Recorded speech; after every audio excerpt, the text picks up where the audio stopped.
ভাইরা আমার, আল্লাহ রাব্বুল আলামিন বলেন, মান খাফা মাকামা, যে বান্দার ভিতরে আমি আল্লাহর ভয় আছি, আমি আল্লাহর ভয় আছি, মাকামা রাব্বি, যে রবের সামনে দাঁড়াবে, রবের সামনে দাঁড়াবে, ওয়ানাহান নাফসা আনিল হাওয়া, ওই বান্দা কোনদিন তাদের মনের সাথের সাথে চলে না, মনে যা চাই তা করে না। আমার প্রাণের ভাইরা, একমাত্র ভয় যদি চলে আসে আল্লাহর, ওই বান্দা কোনদিন সুদ খেতে পারে না, ওই বান্দা কোনদিন ঘুষ খাইতে পারে না, পরনিন্দা করতে পারে না, অন্যের জমিন নির্যাতন করে, জুলুম করে, নিপীড়ন করে দখল করতে পারে না, ঠিক কিনা? এমন লোক আসেনি আমরা পরে থাকবো যে অন্যের জমিন দখল করে নিল, লোক থাকলে ভালো, খোঁজ করলে ভালো। আমার বন্ধুরা, সেজন্য আল্লাহ তাআলা বলেন, শুধু তা না, যে বান্দার ভিতরে আমি আল্লাহর ভয় চলে আসবে, ওই বান্দা ইহকাল যেমন শান্তিতে থাকবে, পরকালও সে জান্নাতের মালিক হবে। সুবহানাল্লাহ। ওলিমান খাফা মাকামা রাব্বিহি জান্নাতান, মালিক বলেন যে ব্যক্তি আমি আল্লাহকে ভয় করে, তারে আমি আল্লাহ তাআলা জান্নাত একটা না দুইটা দিই। সুবহানাল্লাহ। একটা না দুইটা, সিঙ্গেল না ডাবল, ডাবল জান্নাতের মালিক বানাবেন আল্লাহ।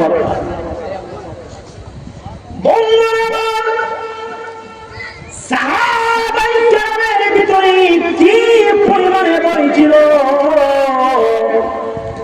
উসমান গনি রাদিয়াল্লাহু আনহু কবরের পাশে গিয়ে যাইলেন, কবরের পাশ দিয়ে যাই উসমান গনি হাও মাও করে কান্দি।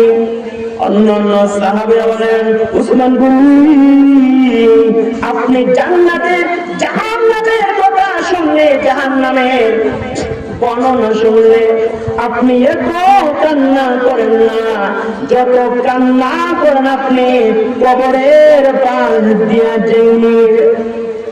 অমনি করে উসমান গনি বলেন, আল্লাহর সাহাবীরা শোনো, আল্লাহর হাবিব বলেছেন, মুসলমানদের জন্য, ইমানদারের জন্য কবর হলো এমন একটা গাঠি,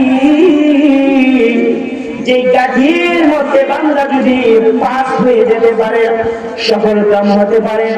নবীজি বলেন, বাকি গাঠিগুলা মহান আল্লাহ তাআলা বান্দার জন্য সহজ করে দিবে।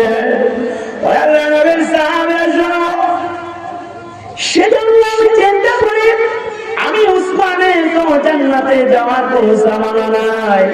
চিন্তা করেন, জান্নাতে সামানা নয়, তো জান্নাতের সার্টিফিকেট আছে। বন্ধুরা আমার, আবু বকর সিদ্দিক রাদিয়াল্লাহু আনহু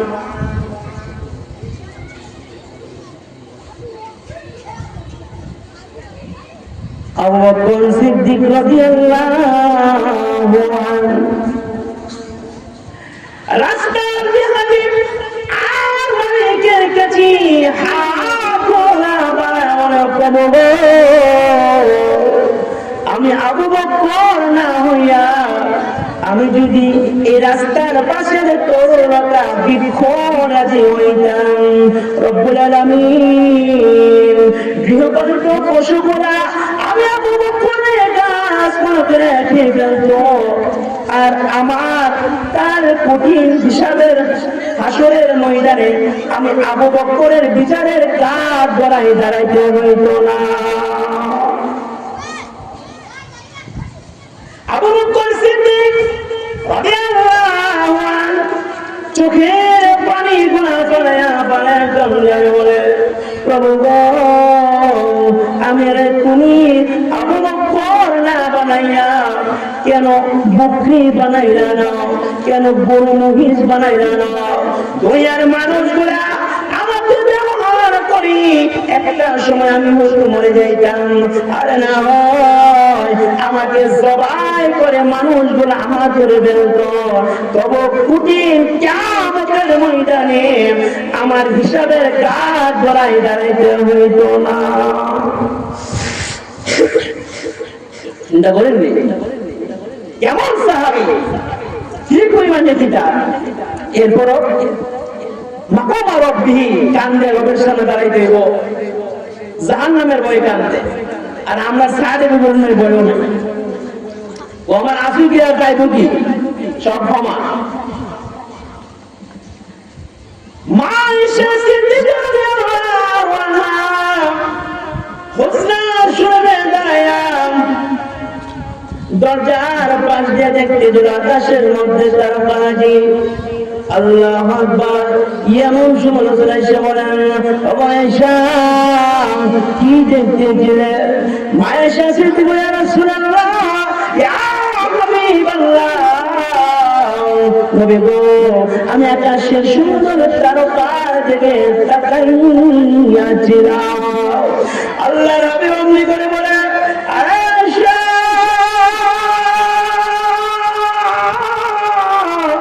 আকাশের তারকা পরিমাণের হিসাব জানো কি পরিমাণে তারা আছে?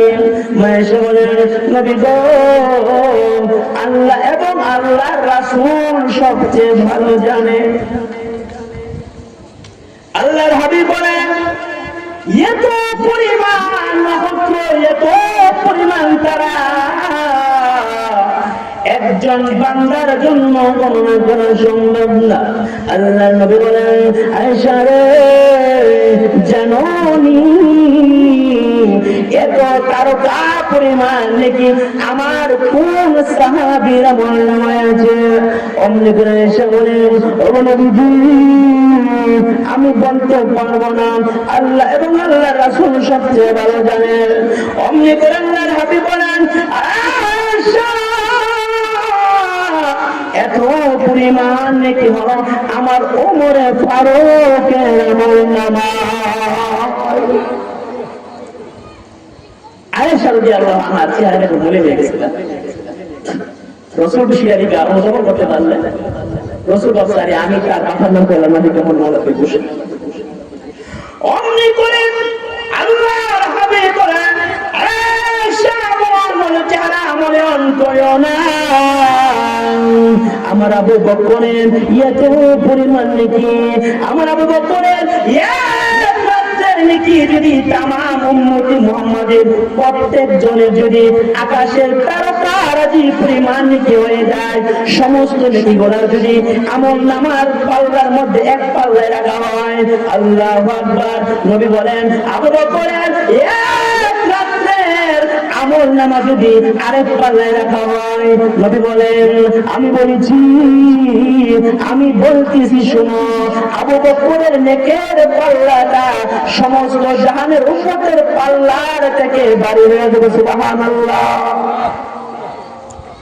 এত পরিমাণ নেকি টাকা সত্ত্বেও আবু বকর জানলো, আল্লাহ তুমি আমার গাছ বানাইতে গরু খাইলে আমি লেদা এবারে নিতাম গা, আমার তো হাসরের ময়দানে, কি হাসরের ময়দানে আমাকে আল্লাহর সামনে দাঁড়াই দিত না।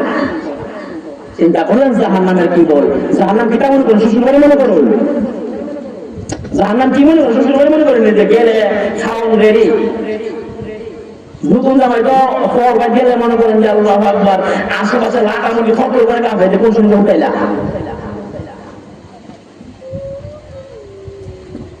আল্লাহ হানিমা অবস্থা জাহান্নাম খাওয়া আছে, দুই আইটেমের খাওয়া, এক কিলো ফুটন্ত পানি, এক কিলো কি ফুটান্ত প্রয়োজন, যেমন সোরা গুড়া দিয়ে বিক্রি কি বাইর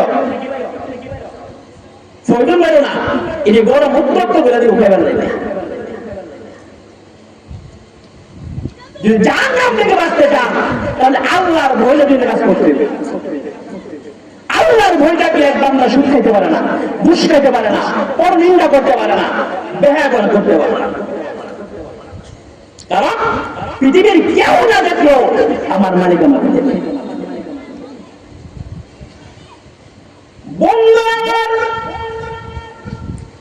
আল্লাহর হাবিবের সহধর্মিণী খাদিজাতুল কুবরা রাদিয়াল্লাহু আনহা বিদায় মুহূর্তে জানলেন আল্লাহর হাবিব বলেন, খাদিজা গো, কেন তুমি বাচ্চাদের মতো হাউমাউ করে কান্দো?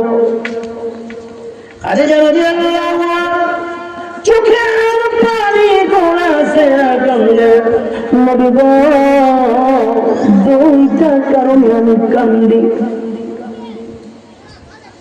আল্লাহর হাবিব বলেন, খাদিজা দুইটা কারণে কান্দো?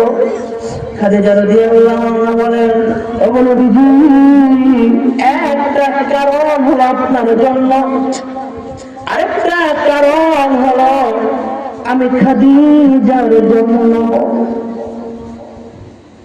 আল্লাহর হাবিব বলেন, খাদিজা আমার জন্য তুমি কেন কান্দো?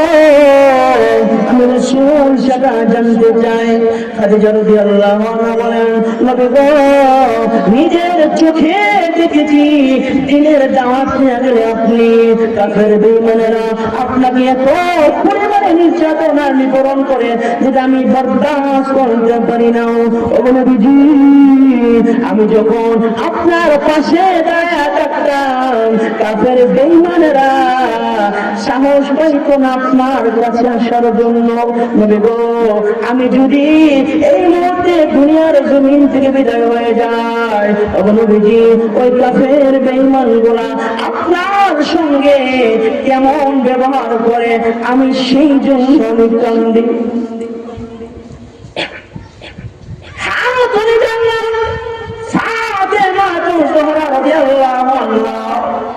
এমন দৃশ্য দেখে ছোট মেয়ে ফাতেমা আম্মার ডেকে বলেন, আম্মা গো, টেনশন করেন না, আমি ফাতেমা তো আছি, আমি আমার আব্বার চতুর্পাশে পাহারাদারি করবো। এটা আসছে ফাতেমা, আল্লাহর হাবিব যখন কালেমার দাওয়াত প্রদান করতেন, ফাতেমা রাসূলের জুব্বা মুবারকে ধরে দাঁড়ায় থাকতেন। আল্লাহু আকবার। হে আমার প্রাণের মানুষ, অমনি করে আল্লাহর হাবিব বলেন, আরে খাদিজা, আমার জন্য কান্দ বুঝেছি, কিন্তু তোমার জন্য কেন কান্দ? এমনি করে খাদিজা রাদিয়াল্লাহু আনহা বলেন, আল্লাহর নবী গো, আপনি বলেছেন একজন মানুষ যখন কবরস্থ হয়ে যায়, কবরে চলে যায়, নবী গো, আপনি বলেছেন দুই পাশের মাটি এমন ভাবে বান্দা বান্দিকে চাপ দেয়, বান্দা বান্দির বুকের পাঁজর গুলা একটা আরেকটার ভিতরে এইভাবে ঢুকে যায়। ইয়া রাসূলুল্লাহ, ইয়া হাবিবাল্লাহ, এই জন্যই আমি খাদিজা কান্দি।